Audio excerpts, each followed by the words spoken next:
The arena of Veldara Prime was brighter than ever that morning. Flags from dozens of worlds fluttered in the wind. Spectators filled every seat, and holoscreens broadcasted the final match across the galaxy. Every eye watched the human who had captured the attention, admiration, and, for some, fear of the universe. Captain Ethan Cross. For the first time in history, a human had reached the finals. Every being knew the stakes were enormous. And for Ethan, the challenge was personal, not to dominate, not to conquer, but to prove that humanity's strength lay not in weapons or technology, but in courage, heart, and unyielding will. Across the arena, General Karath, the reigning champion, stood tall. His cybernetic enhancements glimmered in the sunlight. His armor pulsed with energy and his eyes glowed red. Many in the crowd shivered at the sight, but Ethan's gaze remained steady. He did not look at Karath as an invincible monster. He saw an opponent, a challenge that he was determined to meet with everything he had. Commander Lyra Vithane watched from the observation deck. Her chest felt tight with anticipation. She had witnessed Ethan's rise, his victories, and his spirit. Now the moment of truth had come. She was not just watching a fight. She was watching a symbol of humanity take the galaxy's stage. Her mind flashed to the past days. The matches against the Karath champion, the cybernetic twins, and the hidden threat of the Council's interference. Ethan had survived every obstacle not by luck but by human will, and now she realized that no matter what happened in this final fight, he had already won something far greater than the arena's praise. He had earned respect, admiration, and awe. The announcer's voice boomed across the arena. Final round! Human Captain Ethan Cross versus General Karath. Let the duel begin. Karath moved first, faster than lightning. Energy waves shot from his hands, designed to crush any opponent in an instant. Ethan moved with calm precision, dodging and weaving. He used his opponent's momentum against him, landing careful strikes at openings in the armor. The crowd gasped as Ethan stood his ground. Sparks flew as metal met flesh. Karath struck again, stronger, faster, more aggressive. Yet every time Ethan adapted, he did not rely on weapons, shields, or machines. He relied on human instinct, training, and heart. Lyra clenched her fists, holding her breath with every movement. She could feel the tension, the energy, the history unfolding in the arena before her eyes. The duel lasted longer than anyone expected. Karath unleashed a flurry of attacks, spinning strikes, energy blasts, and rapid lunges. Ethan's body was marked with bruises, his uniform torn in places and his hands red from impact. Yet he remained standing, moving with steady determination. Each time Karath seemed about to strike a decisive blow, Ethan responded with a human ingenuity that no machine could predict. He rolled, ducked, sidestepped, and countered. With every motion, he demonstrated something extraordinary. Humans were more than flesh and bone. They were resilience made visible. The audience could hardly believe what they were witnessing. Some alien spectators whispered nervously, "Impossible. No human could withstand Karath." Others were inspired. "Look at him," they shouted. "He fights like no one else." And everywhere whispers of human courage spread like wildfire.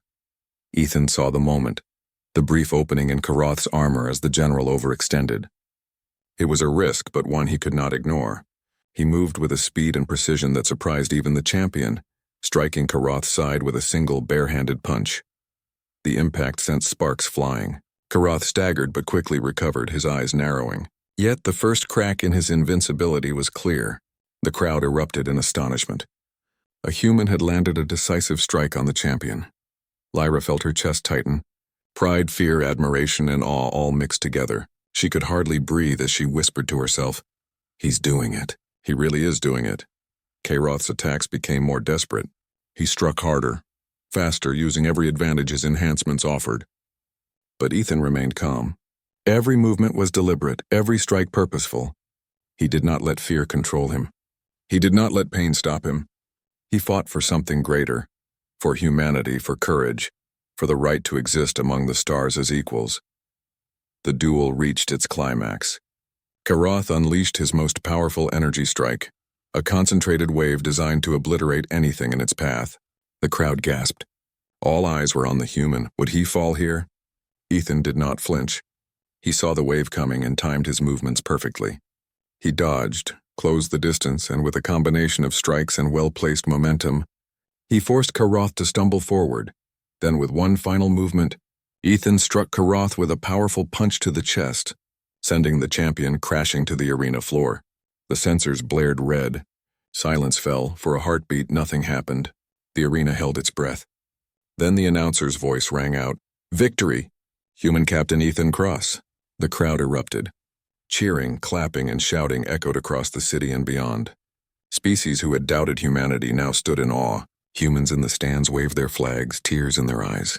Across the galaxy, the holofeed captured the moment for millions. A human standing victorious against the universe's most feared fighter. Lyra felt tears streaming down her face. She had seen heroes before, but none like this.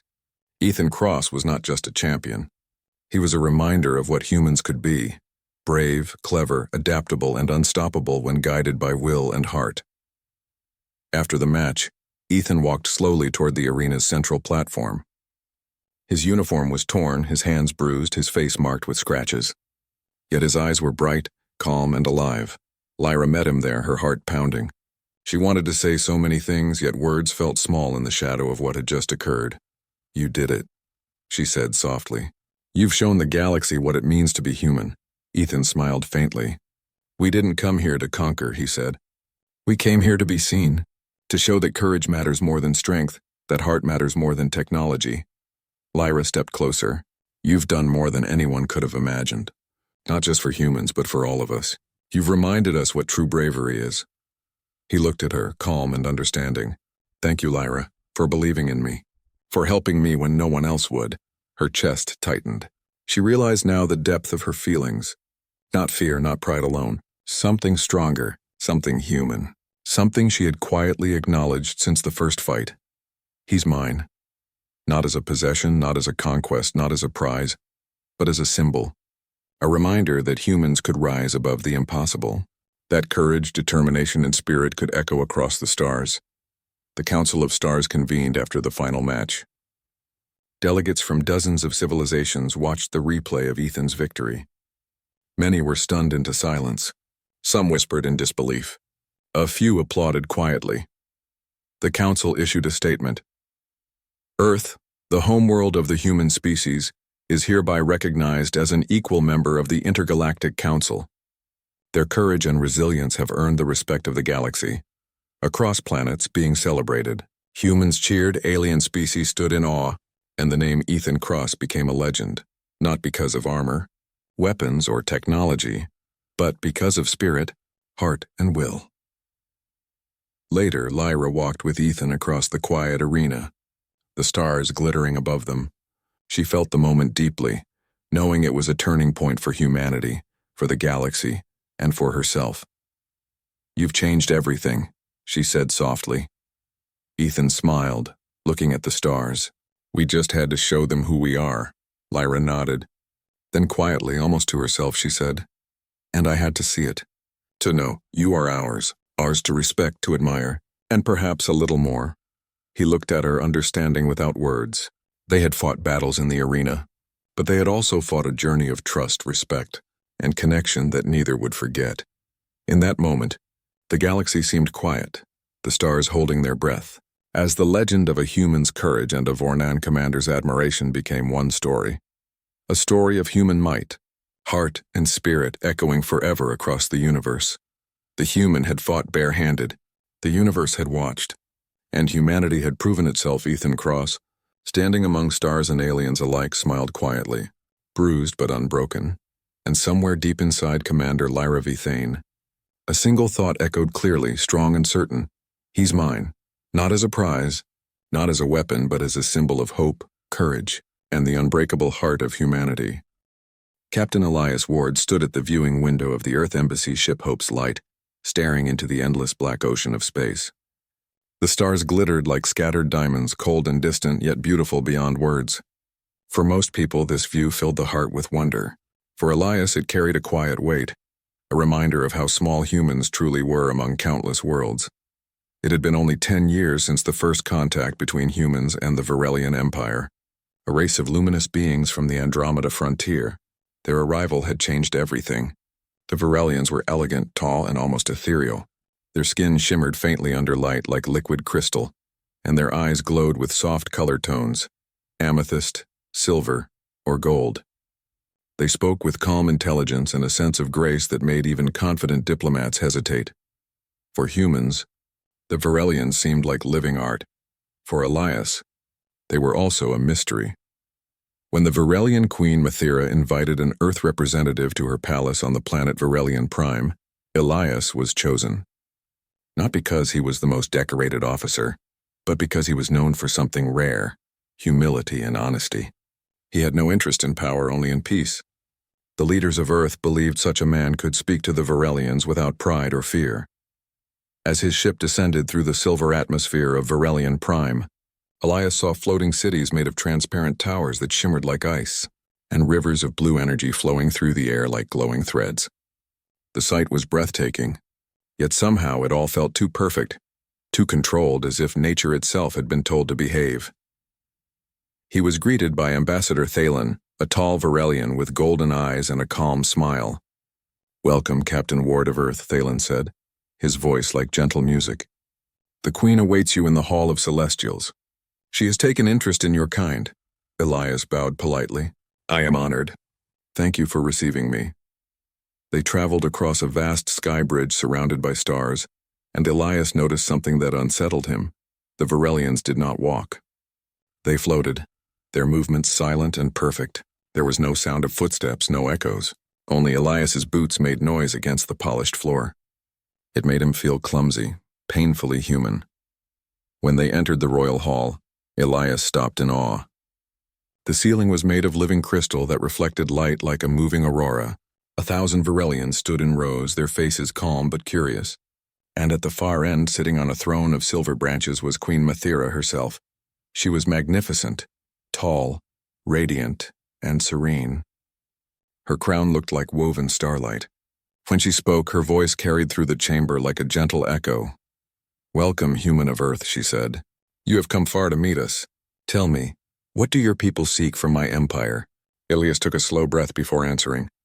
"We seek friendship, Your Majesty. We do not come to conquer or to beg. We come to learn." The Queen studied him carefully. "Many have said those words across the centuries," she replied. "Few have meant them, but I sense truth in your tone," the court murmured softly. To them, honesty was a rare and unpredictable trait. Most alien envoys came with hidden motives: trade, technology, or protection. Elias spoke like someone who had nothing to hide.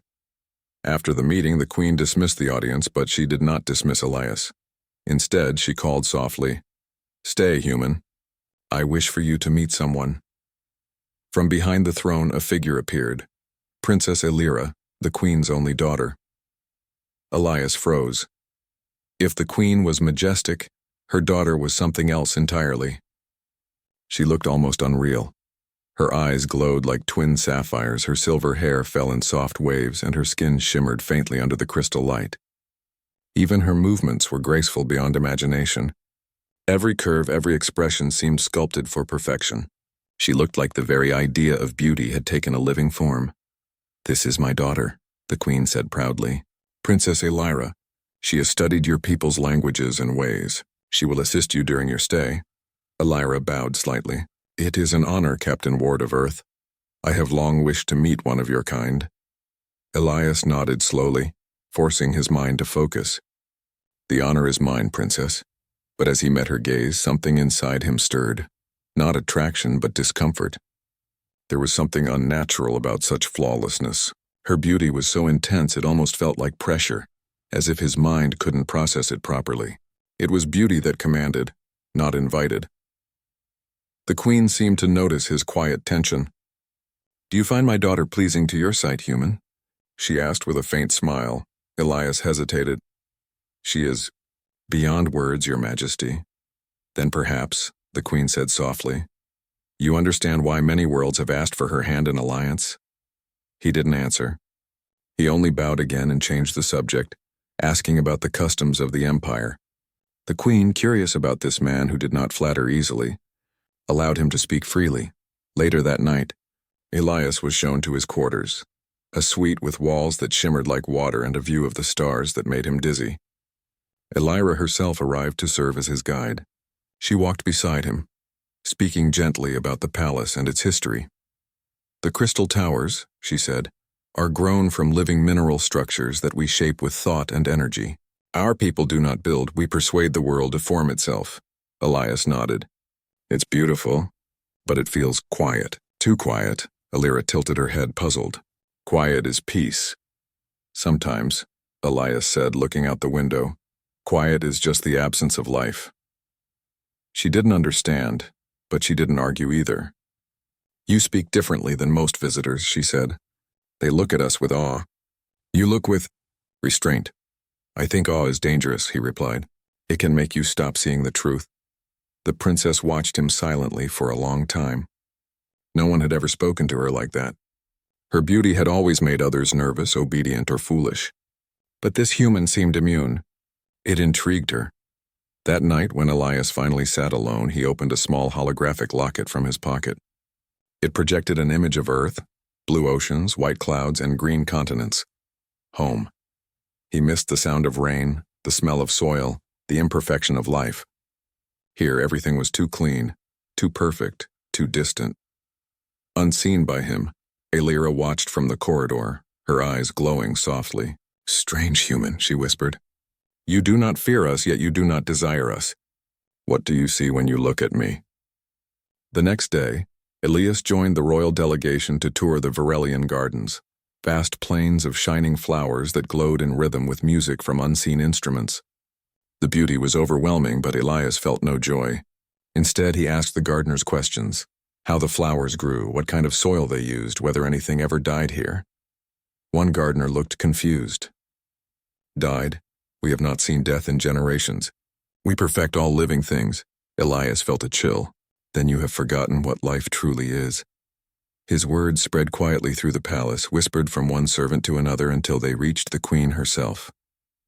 She smiled in curiosity. "This human speaks boldly," she said. "Perhaps too boldly. But maybe it is time we heard a voice that does not echo our own." That evening, Elira appeared again, her eyes bright with interest. "Captain Ward," she said softly, "I wish to understand your thoughts. You say perfection hides life. But how can beauty be a bad thing?" Elias smiled faintly. "Beauty isn't bad, princess. It just becomes dangerous when it blinds us. When we stop seeing the heart behind it." Elira touched her chest gently, puzzled. "The heart? The part of you that feels," he explained. "That cares. That hurts. That hopes." Elira looked away, her perfect face unreadable. For the first time in her life, she didn't know what to say. As the twin moons rose over the shining towers, Elias felt something shift in the air, a story beginning to unfold.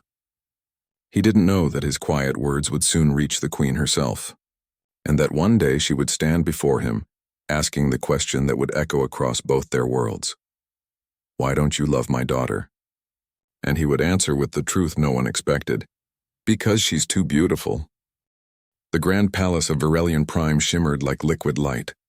It was the day of the celestial celebration, a great event held once every 100 years to honor peace among the stars. Thousands of guests from different worlds arrived, noble beings with shining robes, glowing crowns, and eyes that carried the light of distant suns. In the center of it all stood Queen Mathira, ruler of the Varelian Empire. Her presence filled the vast hall like sunlight through crystal glass, strong, calm, and untouchable. Beside her stood her daughter, Princess Elira, dressed in flowing silver silk that caught the light with every small movement. She was radiant beyond measure, and yet her expression was softer now, different from the cold perfection she once carried. For days, her thoughts had been tangled around one man, the human, Captain Elias Ward. He stood quietly among the guests, wearing a simple dark uniform with the emblem of Earth. His presence was humble among so many glowing beings, yet his calm confidence drew attention. Unlike others, he did not bow deeply or tremble when facing the queen. He showed respect, but not fear, and that difference made the Varelians watch him with both confusion and admiration. When the music faded and the hall became silent, Queen Mathira rose from her throne. "Honored guests," she said, her voice like a song carried through crystal air.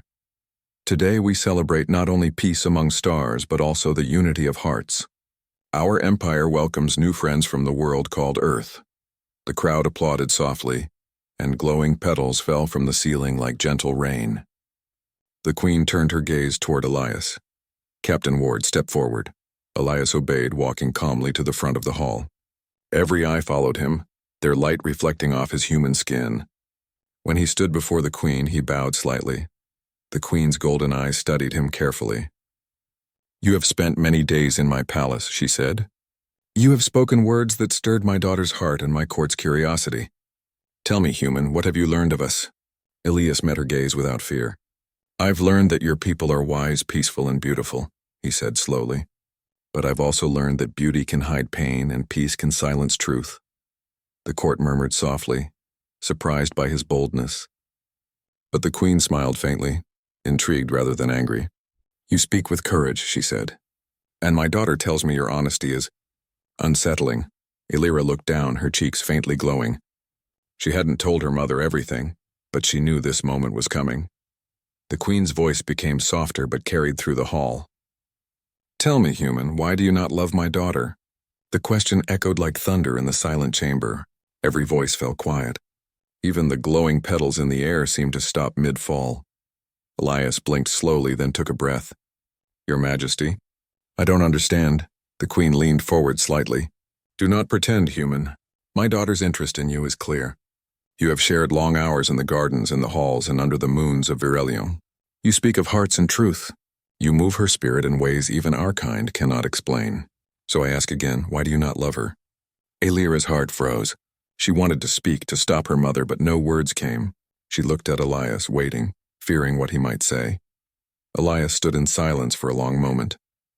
Then he looked up at the Queen and said quietly, "Because she's too beautiful." The hall gasped. Even the light in the crystals seemed to flicker. The Queen's eyes narrowed, not in anger, but in deep interest. "Too beautiful?" she repeated. "Explain, human." Elias nodded slowly. His voice was calm but strong. "Your Majesty, your daughter's beauty is beyond what human eyes can understand. It is perfect. Every part of her shines like something crafted by the stars. But perfection leaves no room for truth. When I look at her, I cannot see her heart. I see only what was designed to be admired." The Queen was silent. The court murmured again, their voices filled with confusion and disbelief. Elias continued, "Humans, we love imperfection. We fall in love with the small things, the smile that isn't perfect, the flaw that makes someone real, the kindness that isn't rehearsed. Your daughter is beautiful beyond words, but I cannot love what I cannot reach. Her beauty feels like a wall made of light." The Queen leaned back, thoughtful. "So you reject her because she is flawless?" Elias nodded gently. "No, Your Majesty. I don't reject her. I only wish I could see her. Not the beauty your world built, but the person beneath it. The one who laughs, who doubts, who feels." Elira's heart pounded in her chest. She stared at him, her glowing eyes softening. His words pierced deeper than she expected, because they were true. All her life she had been seen as perfection, but never as herself. The Queen spoke again. "You speak as if you know her better than we do." "Maybe I don't," Elias said. "But I see what others overlook. Sometimes beauty can be so bright that even its owner cannot see their own reflection." The hall went quiet again. Every Virelian watched, some with admiration, others with silent judgment. To them, beauty was sacred, perfection was purpose. Yet here stood a human, challenging their greatest pride with simple words. After a long pause, the Queen smiled faintly. "You are brave, human, or foolish. Sometimes they're the same thing," Elias said with a small grin. The Queen chuckled softly. It was rare to hear her laugh. "Perhaps you are right. But your answer has meaning. You do not chase beauty, you search for truth. That is rare among both our kinds." She turned to her daughter. "Elira, what do you say to this?" The princess hesitated. Her voice, when it came, was soft but steady. "I think he sees something that I could not. All my life I believed beauty was enough, but now I wonder if I have ever shown anyone who I truly am." Her words echoed across the silent hall. The Queen looked at her with a mixture of surprise and pride. For the first time, the princess spoke not like a perfect heir, but like a person. Elias bowed respectfully. "Your Majesty, I never meant to offend. I only spoke what I believe." "You have not offended me," the Queen said. "You have reminded us of something we may have forgotten." She stood, her gown glowing with faint golden light. But words alone are easy. Truth must be tested. If you believe beauty hides the heart, then you shall face both without it. Elias frowned slightly. What do you mean, Your Majesty? The Queen raised her hand and the air shimmered. I propose a trial. A journey that will show both you and my daughter what lies beyond perfection. You will go to Durex 4, a moon of storms and stone where no beauty survives. There, stripped of comfort and grace, you will see if your words hold truth. The court gasped again. Durex the 4 was known as a brutal world, filled with dust storms and endless thunder. It was no place for royalty, nor for a human without protection. Elias bowed again. If that is your command, I accept. Elira looked at him, startled. You would agree so easily? He smiled softly. Sometimes truth needs to be tested by hardship. The Queen looked at her daughter. And you, Elira? The princess hesitated, then straightened her back. I will go too. I wish to see myself as he sees me. The Queen's golden eyes softened. Then so be it. You shall leave at dawn. As the guests departed and the hall emptied, Elira found Elias standing alone by the balcony, staring at the stars. You could have refused, she said quietly. I could have, he replied. But then I'd never know if I was right, she smiled faintly. You speak like a philosopher. Just a human trying to understand a universe full of mysteries, he said. They stood in silence for a while, the stars shining above them. Finally, Elira whispered, When we go to that place, will you see me differently? Elias looked at her with gentle eyes. I already do, her heart fluttered. For the first time, she didn't feel like a perfect creation. She felt real, nervous, uncertain, alive. And somewhere deep within the shining halls of the palace, Queen Mathira watched from afar, a faint smile on her lips. Let the stars judge them, she murmured. Let them learn what beauty truly means. The next morning, under the pale twin suns, a small ship rose from the palace platform, carrying one human and one alien princess toward a world where perfection could not survive. It was the beginning of their trial, and the start of something neither of them yet understood. The ship descended through the thick, dark clouds of Durex 4, a world known across the Varelian Empire as a moon of storms and unrelenting stone. The wind screamed like living beasts carrying dust that stung and blinded. Lightning tore across the sky in jagged lines, illuminating jagged cliffs and barren plains. The air was heavy, bitter, and full of unknown danger. Princess Elira clutched the railing of the ship, her silver hair tangled by the force of the storm. For the first time, she felt small, vulnerable, and ordinary. The perfect palace of Varelian Prime, the glowing towers, the elegant gardens, all of it felt impossibly distant. Here, there was nothing beautiful. Nothing safe, nothing made for admiration. Captain Elias Ward stood beside her, calm despite the chaos. His uniform was simple and functional, unlike the glowing silks of the Varelians. Stay close, he shouted over the wind. The storms here are not just for show. Elira nodded. She had spent centuries in perfection, surrounded by luxury, but here she felt truly alive. Every sound, every gust, every jagged shadow made her heart race. For the first time, she understood what Elias had meant by life being messy, real, and unpredictable. The ship landed roughly on the rocky surface, the engine shaking violently as dust and sand filled the air. Elias jumped out first, steadying himself against the storm. Elira followed, her delicate feet slipping on the jagged stones. She looked around, taking in the gray, desolate landscape, nothing to admire, nothing to perfect. This is your world, human? She shouted over the wind. Elias shook his head. No, princess. This is our trial. This is where we see what matters beyond beauty. Elira frowned. Trial? Yes, Elias said. The Queen wanted to know if I could see the real you, or if I would only admire the perfection I've always been shown. He reached out a hand. Come, we need shelter. They moved across the barren land, seeking a cave marked on the ship's sensors. Lightning lit the sky again, revealing jagged cliffs and hidden crevices. Elira felt fear, something foreign and thrilling. It was a strange sensation to feel so small, so unprotected, and yet to trust the human beside her. Hours passed as they struggled through the storms. The princess learned quickly how much she had taken for granted. Every step on the uneven ground, every gust of wind that threatened to throw her off balance reminded her of her fragility. In the palace, she had floated over obstacles shielded by servants and magic. Here she had only herself and Elias to rely on. At one point, a strong gust nearly knocked her off a cliff. Elias grabbed her arm just in time. "Careful," he said, his voice firm but calm. "Your beauty will not save you here." Elira laughed nervously. "Good thing I have you then." "You have yourself," he replied. "I can guide, but only you can endure this." That night they found shelter in a small rocky cave.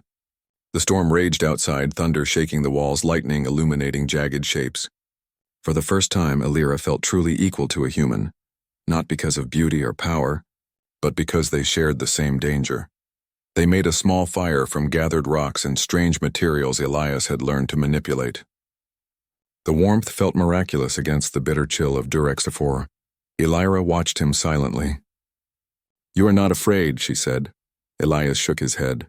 "Fear is natural, but we cannot let it stop us. Fear teaches, but courage is choosing to move forward anyway."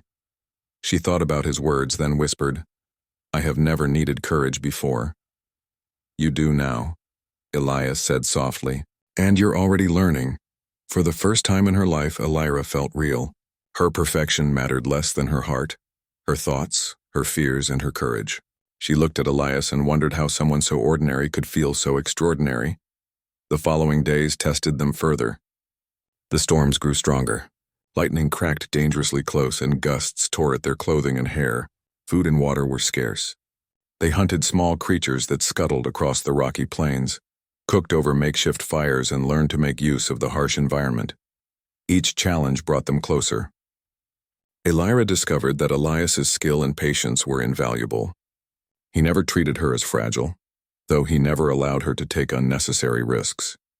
She, in turn, learned from him how to move carefully, how to observe, how to survive when perfection no longer mattered.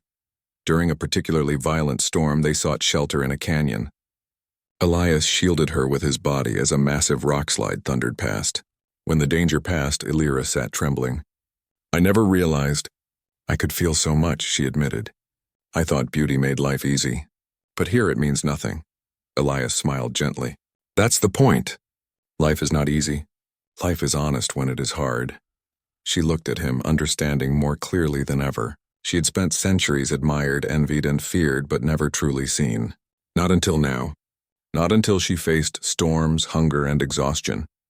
One night, as they rested in the quiet of the canyon, Elira spoke softly. "Elias, I feel strange. I am scared, but also alive. I feel human." "You are human," Elias said, "or at least as close as anyone can be.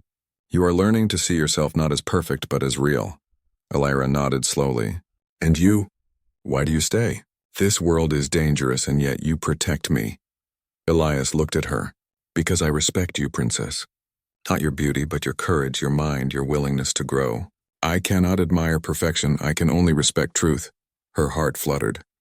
No one had ever spoken to her this way. And for the first time, she realized that the truth of her own heart was far more valuable than the admiration of others. As the trial continued, they faced the moon's native predators, creatures made of stone and lightning with eyes that glowed like molten gold. They fought together, relying on courage, trust, and quick thinking rather than magic or perfection. One day, after a long battle against a massive lightning creature, Elira collapsed against a rock, exhausted. Elias knelt beside her, gently wiping her brow. "You did well," he said. "Better than most could."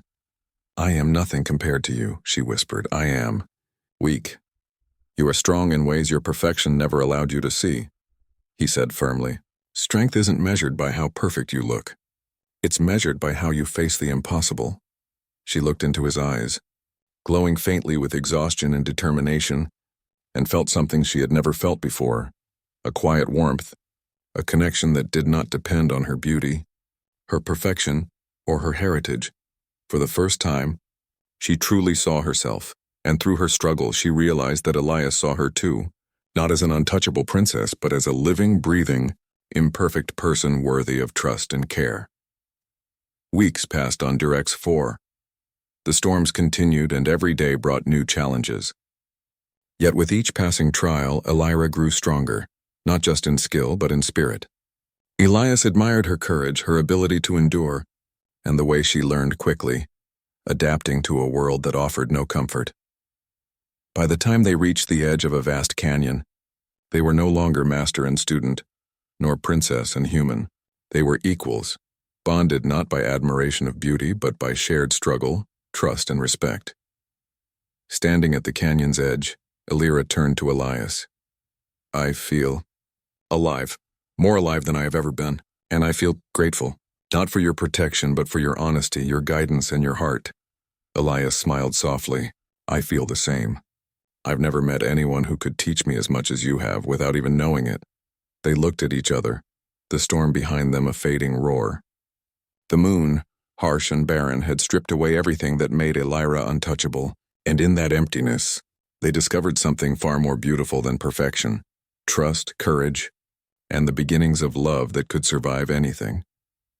When the twin suns of Durex IV finally rose over the jagged horizon, they faced the truth of their trial. They were exhausted, battered, and scarred, but they were alive. And more importantly, they had seen each other truly. Elira turned to Elias, her eyes soft and glowing. I see myself now, and I see you, and somehow, I like what I see. Elias took her hand gently. And I see you, not the princess, not the perfection, but the real Elira. And I respect her, more than I ever respected beauty alone.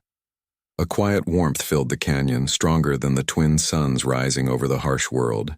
For the first time, both human and Varelian understood the truth. Love was not admiration, nor was it perfection. It was trust, courage, and the willingness to face life together. And somewhere, far across the stars, Queen Mathira would watch and understand that her daughter had learned the greatest lesson of all. Real beauty is found in heart, spirit, and truth. The ship carrying Captain Elias Ward and Princess Elira rose from the barren surface of Durex IV, leaving behind the harsh storms, jagged rocks, and endless gray plains. For weeks, the trial of the moon had tested them, forcing them to face hunger, danger, and exhaustion. They had survived lightning storms, battled strange predators, and endured every hardship the world could throw at them. Now, as they left Durex IV behind, the silence between them was not empty. It was filled with understanding, trust, and something neither had felt before. A quiet bond forged through shared struggle. Elira stood by the observation window of the ship, her silver hair tangled and her clothes worn, far removed from the polished elegance of Varelian Prime. Her eyes were softer, calmer, and yet full of a new light, a glow that came not from beauty or perfection, but from courage, humility, and the knowledge of her own strength. Elias stood beside her, his uniform marked by dust and small tears, his human frame small in comparison to the glowing Varelian form beside him. Yet there was a confidence in him now, tempered by experience, that even the grandeur of the Varelian palace could not give. You have changed, he said quietly, watching her. Elira smiled faintly. So have you. I see now what you meant when you said beauty can hide the heart. I feel it differently. You survived storms that even Varelians fear, Elias said. You are stronger than I imagined. Her lips curved in a faint laugh. And you had guided me, protected me, treated me not like a perfect princess, but like someone who could learn and grow. I am grateful, Elias. He bowed slightly, a small human gesture that made her chuckle. Gratitude is not necessary. What matters is that we learned, that we survived, and that we can see each other now, truly. By the time they arrived at Varelian Prime, news of their trial had already spread. The palace had been tense during their absence. Queen Mathira had watched from her throne, curious, patient, and confident in her daughter's strength. The court waited with bated breath as the human and the princess re-entered the grand halls. The twin suns of Varelian Prime reflected off the crystal towers, casting light into every corner. Yet Elias and Elira were no longer reflections of the court's expectations. They were weathered, marked by trials, but radiant in a way that was deeper than mere perfection. The queen rose from her throne, her golden eyes fixed on them. Welcome back, travelers, she said, her voice calm but carrying a hint of amusement. You have returned from Durex IV. Alive, Elira bowed respectfully. Yes, mother. We survived, and we have learned more than I could have imagined. The queen's gaze shifted to Elias. And you, human. You accepted the challenge. You endured what my daughter and I deemed necessary. You have seen her not as perfection, but as a person. Tell me, do you now love her? Elias looked at Elira, then back at the Queen. His voice was calm, firm, and honest. Your Majesty, I do not love her because of beauty. I love her because she is brave, kind, and real. Because I have seen her heart, not just her form. A hush fell over the court. The Varelians had long admired their own kind for beauty and poise. But love based on courage and heart was rare, almost unknown. The Queen smiled faintly.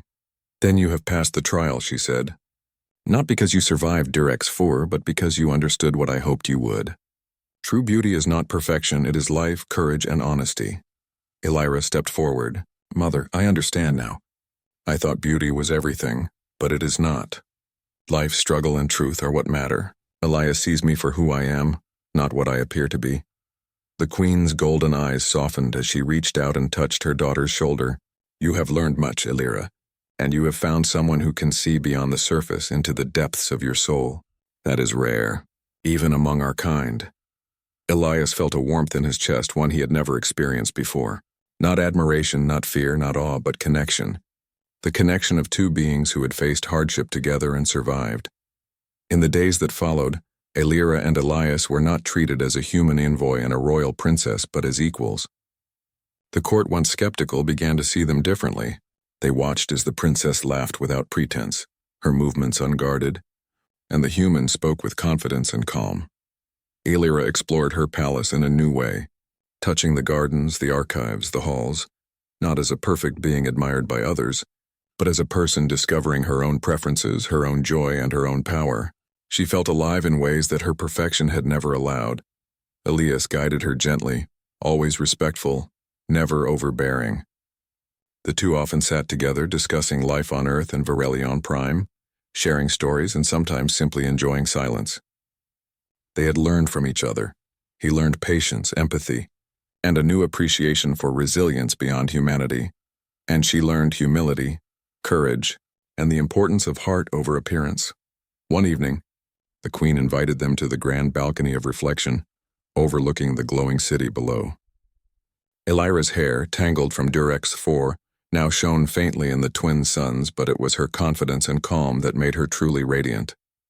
Elias stood beside her, quiet and thoughtful. You two have changed, the Queen said, her tone gentle. The human has taught you something invaluable, Elira, and you have reminded him of something equally precious. Perhaps the greatest lesson of all is this: life is not beauty, nor strength, nor power alone. Life is connection, Elira smiled. Yes, Mother, I understand now, and I see him for who he truly is. I do not love perfection, nor do I need it. I love courage, truth, and kindness. That is all I need. Elias looked at her, his own heart full. I never knew I could feel like this, he said quietly. Not admiration, not fear, but something real. Something lasting. I see you, Elira. Not the princess, not the perfection, but you. And I am grateful for it. The Queen nodded slowly. Then all that remains is choice. Not duty, not expectation, but choice. You may walk your own path, guided by what you have learned. Days later, the celebration of their return began. The palace and the citizens of Varelion Prime welcomed them as heroes. Not for surviving Durex 4, but for demonstrating a rare truth. Love could exist beyond beauty, admiration beyond perfection, and respect beyond fear. Elias and Elira walked among the guests, hand in hand, not hidden, not adorned for display, but openly, honestly as equals. The human did not bow excessively, nor did the princess float above him in perfection. They moved together, grounded in trust and understanding.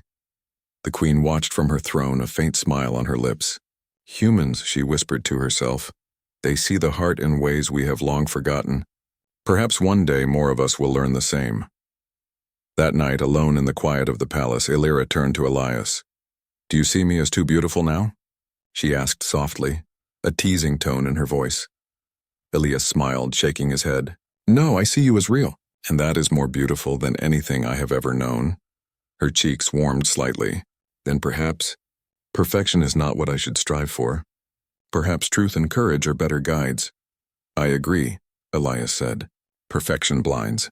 Truth enlightens. Courage endures, and real love survives. They stood together, looking out at the glowing city, the crystal towers shimmering beneath the twin suns. For the first time, both human and Varelian understood what mattered most: connection, trust, and the willingness to face life honestly, without fear or pretense. In the months that followed, Elira and Elias spent time exploring each other's worlds. She learned about Earth, its chaos, its laughter, its imperfections, and found it endlessly fascinating. He learned about the Varelians, not as beings of impossible beauty, but as creatures capable of growth, empathy, and wonder. The Queen watched, satisfied. Her daughter had learned the greatest lesson of all: beauty alone is nothing. It is the heart, the courage, and the choices one makes that define true value. And somewhere in the quiet of the palace, she whispered softly, more to herself than anyone else: humans. They love not what is given, but what is earned. Perhaps that is the most extraordinary power of all. The story ended not with fanfare nor with displays of power, but quietly, in understanding. Elias and Elira had survived storms, learned from each other, and discovered what true beauty meant. It was a beauty beyond the eyes, a beauty of the heart, of courage, and of humanity itself, and in that truth, they found love, not admiration, not awe, but a bond that could last across stars and centuries, built on honesty, courage, and heart. The twin suns of Varelian Prime sat over the crystal towers, bathing the palace in soft gold. A human and a Varelian princess stood together, no longer separated by perfection or difference, but united by the most enduring force in the universe: understanding, trust, and love, born from truth. The end.